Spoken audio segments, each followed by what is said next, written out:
ঠেস দিয়ে তো কথা কিছু কম বলে না মেজো বউ। ঘরে বাইরে এই অশান্তি আর ভালো লাগে না, ঢের হয়েছে।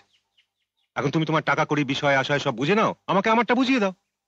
এসব তুমি কি বলছো দাদা? ঠিকই বলছি, ভাই ভাই ঠাই ঠাই, এ তো আর নতুন কিছু নয়। এবার আমাকে শান্তিতে থাকতে দাও, তাই আমাকে পৃথক হতে হবে, মানে ভিন্ন, বুঝলে? বর্দি, বড় ঠাকুর কি বলছেন? সংসারে থাকতে গেলে এমন তো হয়, তাই বলে পৃথক হতে হয় নাকি? না না, তুমি বলো ওনাকে বুঝিয়ে। তুমি সব ব্যাপারে কথা বলো না তো, বড়দের কথার মধ্যে কেন কথা বলছো? যাও নিজের কাজে যাও।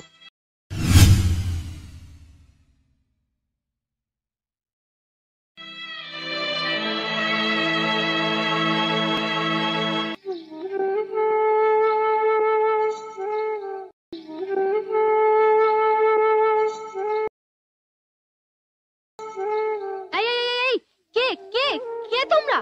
বলা নেই কনে গৃহস্থের বাড়ির ভেতরে একেবারে ঢুকে পড়েছো। কাদু দিদি, আমায় চিনতে পারলেন না গো? আমায় চিনতে পারলেন না গো দিদি ঠাকুর? না, হারান গো হারান। তা তুমি যেই হও, এই ভর দুপুরে গৃহস্থের বাড়া ভাতে এসে হাজির হলে। আরে হারান গো, নিশ্চিন্তিপুরের হারান পরামানিক, তোমার বাপের বাড়ির গায়ের লোক। ভুলে গেলে? না ভুলিনি, কি মনে করে? এই মনে পড়েছে, যা প্রণাম কর, যা প্রণাম কর। তোর ভাই গো, তোমার সৎ ভাই কেষ্ট। কেষ্ট, শুনেছো তো? মাটা মরে যাওয়ার পর ছেলেটা একেবারে অনাথ হয়ে পড়ে রয়েছে, তো ভাবলাম দিদি যখন রয়েছে তাই তুমি নিশ্চিন্তপুর থেকে ওকে আমার ঘরে চাপিয়ে নিশ্চিন্ত হতে এসেছো। হ্যাঁ, তা হাজারক ভাই তো বটে, হোক না সৎ মায়ের ছেলে, তাই আমার ঘরে চাপাতে এসেছো। আর ছোড়ার মা আমার এত বজ্জাত ছিল, জানতে আমাদের কোনোদিনও খোঁজও নেয়নি। এখন মরে গিয়ে ছেলে পাঠিয়ে তত্ত্ব করতে এসেছেন। পরের ছেলে তুমি ফেরত নিয়ে যাও বাপু, ওসব ঝামেলা আমরা পোহাতে পারবো না। দিদি ঠাকুরুন, লক্ষ্মীর ভাড়ার তোমার কত দাস দাসী, অতীত ফকির মায় কুকুর বেড়ালটা পর্যন্ত তোমার বাড়িতে পাত পেতে খেয়ে মানুষ হচ্ছে। এছাড়া দুবেলা দুমুঠো খেয়ে বাইরে পড়ে থাকলে তুমি জানতেও পারতে না। ভাই বলে মেনে না না, দুঃখিনী অনাথিনী ব্রাহ্মণের সন্তান বলেও ঘরের কোণে একটু ঠাঁই দিতে পারতে দিদি ঠাকুর।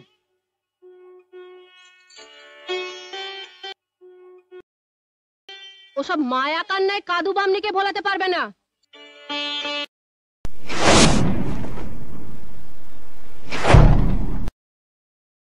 দাঁড়াও, চলে যাচ্ছ যে? কথা শোনাবার তো আবার লোকের অভাব নেই। বদনামের কপাল আমার, দেখি কি করা যায়। এত করে যখন বলছো তখন থাক, তবে ডানা পালক গজালে কিন্তু ঝেঁটিয়ে বিদায় করে দেবো বলে রাখলাম।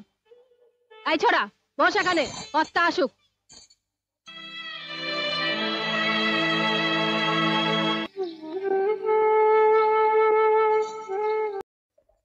এসো মেজগিন্নি।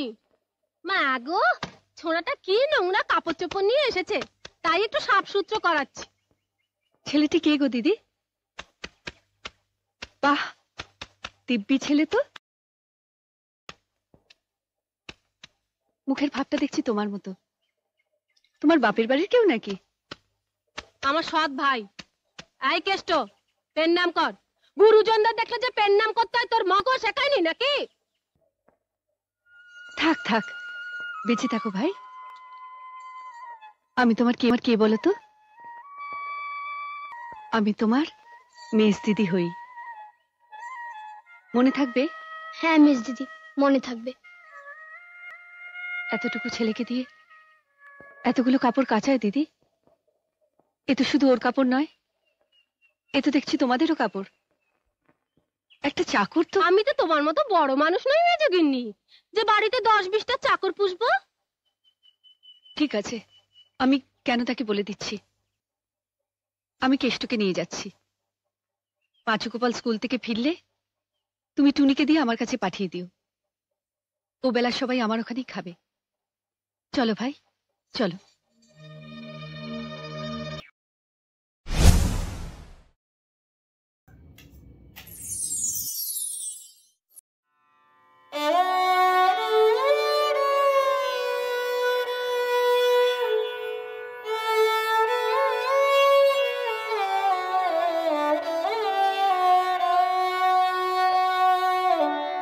কেষ্টা, কি বলছো দিদি? একবার শোন তো এদিকে।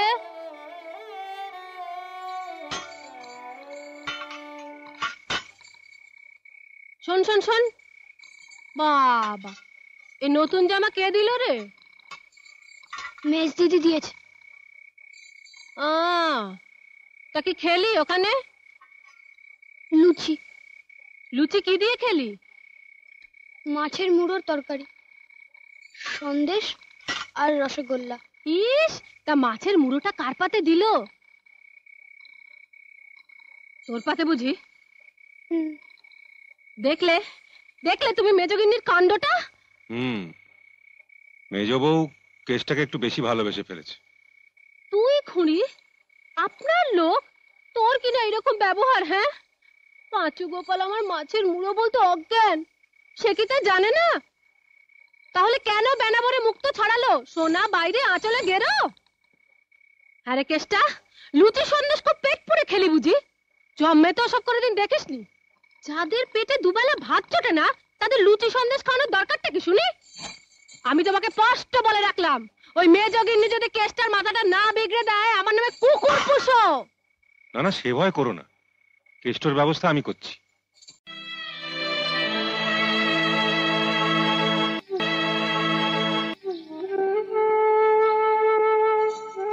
কিরে কেষ্ট, তুই এখনো খাসনি? কেষ্টু মামা, কেষ্টু মামা, রান্নাঘরে তোমার ভাত টাকা আছে, খাও গে। মা খেয়ে দিয়ে ঘুমোচ্ছে। সে কি রে, কেষ্টর এখনো খাওয়া হয়নি আর তোর মা খেয়ে দিয়ে ঘুমোচ্ছে? কেষ্টু মামা তো রোজ এমনি বেলা হয়, বাবা খেয়ে দিয়ে দোকানে যায়, তবে তো ও খেতে আসে। কেষ্ট, যা খাবারটা নিয়ে আয়, আমি আসছি। কেষ্ট, এখন থেকে তুই আমায় তোর মা বলে মনে করবি। তুই যখন খিদে পাবি তখনই তুই আমার কাছে চলে আসিস, কেমন? খা, ভালো করে খা। আমার খিদে পেলেই আমি তোমার কাছে চলে আসবো মেজ দিদি।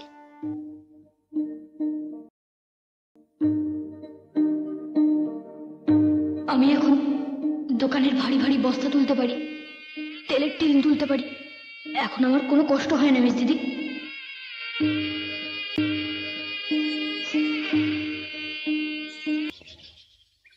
কেষ্টা, এই কেষ্টা, বললাম না ভাত দিয়েছে, গিলে কুটে আমায় উদ্ধার কর।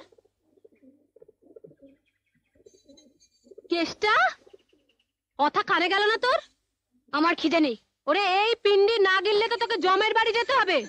এত তেজ তোর কিসের জন্য রে? ভয় ডর বলে কিছু নেই? আমার মেজ দিদি থাকতে আমি কাউকে ভয় করি না। ও মা গো মা, যত বড় মুখ নয় তত বড় কথা। শুনলি শুনলি পেছন্নর মা? আমি আর কি শুনবো বড় বৌদি, কাল সন্ধেবেলা ও বাড়িতে গিয়েছিলাম, স্বচক্ষে দেখলাম মেজ বৌদি কেসটাকে আদর করে বসিয়ে লুচি মন্ডা মিঠাই কত কিসব খাওয়াচ্ছে, আর কেসটাও তোমাদের নামে 7 পা চিনিয়ে বিনিয়ে কিসব বলছিল। মেজ বৌদিও অবশ্য কত কি বলছিল। তাই ভাবি, ছোড়ার এত তেজ কোত্থেকে আসে? আমার ভাইয়ের মাথা বিগড়ে দেবে মেজগিন্নি। আমি ছাড়বো না, কিছুতেই ছাড়বো না। আজ আমি এর একটা হেস্ত নেস্ত করবই। মেজগিন্নি, শুনছো? ও মেজগিন্নি,